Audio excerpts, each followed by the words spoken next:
The thing is, see, for a whole lot of people, they're not in such a level of consciousness right now.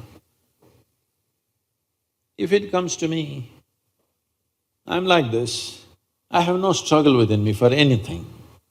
So I don't look up, because I know the planet is round and it's spinning. If I look up, I'm looking up in the wrong direction. But for somebody else who is fearful, somebody else who's not figured their life, for them just believing there is somebody up there gives them solace. They're going to open the psychiatry department. But you will see psychiatry is very inefficient because you can treat only one patient at a time. And you need a lot of furniture like this, you need a couch, But now, God is holding your hand, don't worry. A whole lot of people, they're managing their psychological balance. It's true or false is not your question. The question is whether it's working or not working. It's working on one level. Yes or no? A whole lot of people will be cracked up if they don't have something that they believe they're holding on to. If that is not there, they will crack up. Because not everybody is on a spiritual path, not everybody is so organized within themselves that they will handle things out of their own conscious intelligence. They need something to lean on. Why people are leaning upon each other, why people are making… See, freedom is the most valued thing in the world, but still most people are trying to build bondages among themselves. Why? They need somebody to lean on, isn't it? So when all these people fail, they need somebody else to lean on. So, what you call as religion is a certain belief system. Belief is a very inexpensive and efficient psychiatry. It helps people to stay. Most people will lose their mind if there's nothing to fall back on. Isn't it so? But as a human being evolves from belief to knowing, then it'll naturally go away.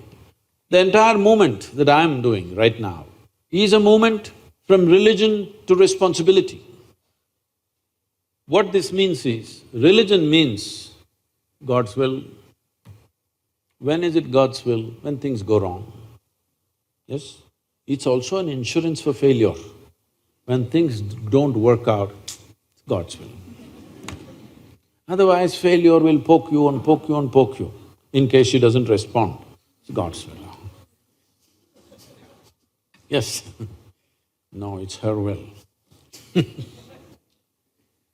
Now, if you take away this aspect from people, a whole lot of people will get confused and suffer immensely. You must evolve with society from religion to responsibility. What this means is that you are willing to see that your destiny is your making. It'll take a certain amount of organization for an individual human being to come to that. In this culture, forever we have thought that, because in this culture there is no the God, anybody. There's never been.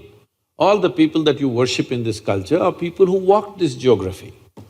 Whether Rama, Krishna, Shiva, anybody you take, they all walked this land at some time. And they were not even a super success. Nor did they do anything superhuman. They did not drop from the sky, they did not fly in the air, they did not walk upon the water, nothing. Drudgery, daily. All kinds of troubles in their life, daily. More trouble than any of you will go through. All kinds of things. You look at Rama's life, he's still having real estate issues.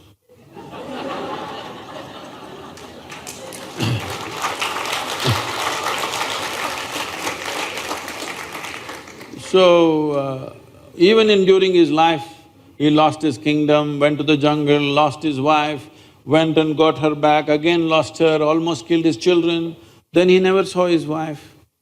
She means a lot to him. If he was that kind, that if his wife was kidnapped, he found a local girl immediately. I mean, he's a king, he could have found another wife, all right? Any man could have found. But he walked nearly 3,000 kilometers down to get her back. Fought a war. burnt a beautiful city and got her back and again lost her. This is not a successful life. But the reason why we are bowing down to him is because no matter what life did to him, he stayed free. He did not become resentful, he did not become hateful, he did not even become reactive to anything, nor did he become a recluse. He participated, fulfilled all his duties, whatever he has to do, all his responsibilities as a king. He has personal grief, but that personal grief never became a part of his consciousness or his actions in the world. To such an extent, when he came back after killing Ravana, he wanted to go for 1 year of penance in Himalayas. His brother Lakshmana asked, "Are you crazy? This man kidnapped your wife and after so much difficulty we got her back and now you want to do penance for having killed him?" So Rama said, he had 10 qualities. 9 are all treacherous qualities. I don't mind killing them. But one aspect of him was he was a great devotee. Unfortunately, I had to kill the devotee also. For that, I want to do 1 year of penance. Because the man is free from all these things, when one is free, in this culture we say he is attained to mukti or moksha. The highest value has always been liberation, not God, not heaven. Always liberation. Freedom has been the highest value. Because of that, we worship him, look up to him. We didn't say he is the God. He is somebody worth emulating because he represents freedom, no matter what. So this is something you must understand. You cannot decide what life throws at you. But what you make out of it is 100% yours, isn't it? So the important thing is that you must grow. If you want to grow with God, please grow with God. If you want to grow without God, you grow without God. But you must grow. That is, you must grow towards your ultimate freedom. That's important. So, what you call as religion never existed in this land. Various kinds of spiritual processes. And anybody who emulated, who was worthy of emulation, we started worshipping all of them. Today a lot of people are worshipping Tendulkar as cricketing god. See, it's very appropriate for this culture. If somebody excelled in something beyond what you consider normally as human, we say he's a deva, okay? Arjuna is worshipped as a… yesterday I was at the award ceremony, Arjuna award for everybody. Simply because he excelled in archery in a certain way, now we're saying he's an archery deva, okay? So if you excel in your microbiology, we will say you are a microbiology. This is happening in the world. See, here we are doing it culturally, but is it not happening everywhere? People are almost worshipful about Albert Einstein, aren't they? People are almost worshipful about Mahatma Gandhi, aren't they? People are almost worshipful about Nelson Mandela, aren't they? Because when some human being exhibits certain qualities which is above what we consider as a normal human being, then we bow down to that. This is not… here it is consciously done, but in every culture people will naturally do it, isn't it so? So this is a religionless, godless land. Here we always told you, your life is your karma. Did we? This means your life is your making. There is no Uparwala managing you. This is the only culture. Only thing is, does it mean to say I created the whole universe? Obviously it was here before you and me came. So there is a dimension of intelligence making this happen. Where is it? What did you… okay. What do you have for lunch? Okay, I'm sorry, breakfast. Chapati. See, does she look like a chapati? She eats a chapati and she becomes like this. There is an intelligence within you which can make a chapati into a human being, yes or no? A simple dough, wheat, flour and chapati into such a complex machine, yes or no? Is there an intelligence like that here or not? This is the biggest mistake we made in the world. People went about describing God means love. All the people who lack love in their life, they said God is love. All the people who are fallen, they said God is compassion. All the people who are hungry, they said God is food. But if you don't subscribe to any of these things, if you open your eyes and pay attention to everything in this universe, if you look at this flower, if you look at this leaf, if you look at everything, you look at a tiny ant, how it is made, if you pay enough attention, there is a tremendous intelligence, isn't it? Hello? But nobody said God is intelligence. This is the biggest mistake we've made. The reason for human stupidity is just this: we did not identify divine as the highest level of intelligence.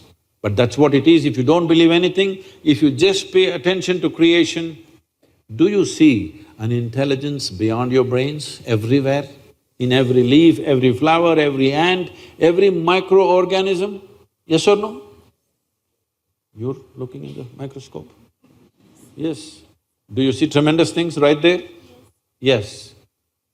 If you pay attention to the universe, including your own body, you would see there is a phenomenal intelligence functioning right here, isn't it? If you identify with that intelligence, if this intelligence which can make chapati into a full-fledged human being like this, if you even find conscious access to even one drop of that intelligence, you will live magically, isn't it?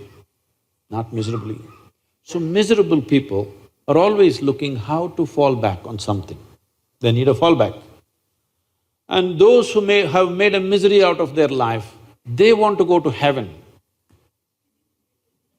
Yes, those who made a hell out of themselves, they want to go to heaven. But I'm asking you, is it true that all human experience is coming from within or outside? Coming from within. What's coming from within you must happen the way you want it. Yes or no? What's coming from outside, I cannot determine because somebody else, something else throws those things at me. What's coming from within me must happen my way, isn't it so? What's coming from you, I cannot decide. We don't know what you will do. But what's coming from within me must happen my way. If this one thing, if you take charge, you will live a blissed out life. When you are blissed out, you will not want to go to heaven. Only those who have made a hell out of themselves want to go to heaven. So religion has come out of these belief systems simply because of the ignorance of how life is made. So the entire movement is to move people from religion to responsibility. This does not mean we want to destroy some religion, no. A whole lot of people right now need that belief. If you take away that belief, they will be shattered. Yes or no? It is like when you were a child, any of you can say, answer this question. When you were a little girl or a little boy, what did you play with? A toy? No. Do you remember any one important thing? Usually in the West it's all teddy bear or something like this. You had a teddy bear? You had a teddy bear. Yes. When you had the teddy bear and hugged it and walked around, it meant a world to you, isn't it? At that time, if I came and snatched the teddy bear and took it away, probably you would be scarred for life, isn't it so? For always you would remember, this man came and took away my teddy bear, hurt deeply. But since then you have grown up, do you remember where the teddy bear went? No. Somewhere as you grew up, religion should fall off like that. If you take it away, it's going to shatter people. It's not good to do that because it's serving a certain purpose. It is serving a very important purpose in human societies. You can't just take it away. If people grow out of it, it's wonderful. But this doesn't mean you become an atheist. See, there is no difference between an atheist and a theist. A theist believes something that he does not know in a positive way. An atheist believes the same thing in a negative way. Both of them are not sincere enough to admit we don't know. Actually, you do not know. Hello? There were two brothers. Little boys, highly energetic boys. When young boys are very energetic, they're in constant trouble.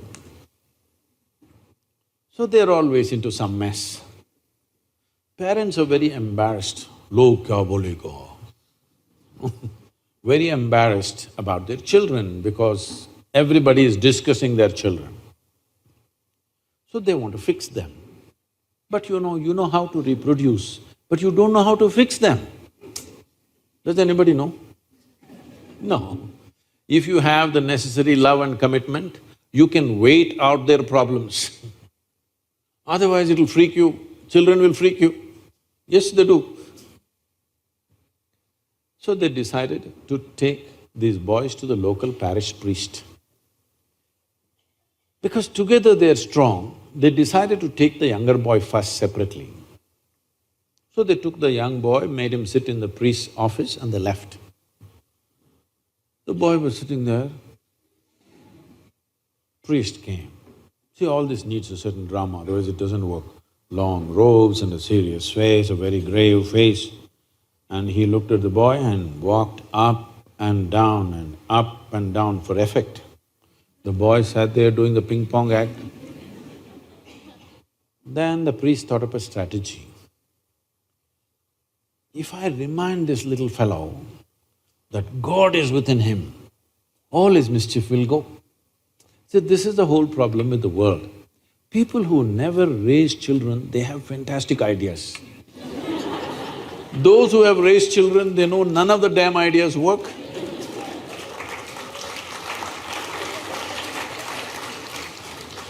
So, he thought up this strategy and suddenly with a booming voice he asked, "Where is God?" The boy was bewildered, he looked all over because he must be somewhere in the priest's office. Then the priest saw he's not getting the point. So he leaned on the table, pointing at the little boy. "Where is God?" He's giving him a clue. God is within you. "Where is God?" The boy looked even more bewildered and looked under the table. Then he saw he's not getting it. So he walked around the table, tapping on the little boy's chest, asked, "Where is God?" He's clearly giving a clue where he is. The boy just got up and bolted out of the room, ran to the place where his elder brother was. He said, "We are in some deep trouble." The elder brother asked, "Why, what happened?" He said, "They've lost their God and they think we did it."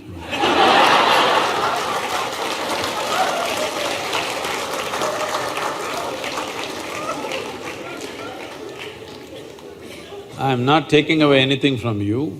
When you say, "I believe something," you must understand, you made up something for a certain convenience. As long as it serves that convenience, it's fine. But if you're stretching it beyond that point to divide humanity, you better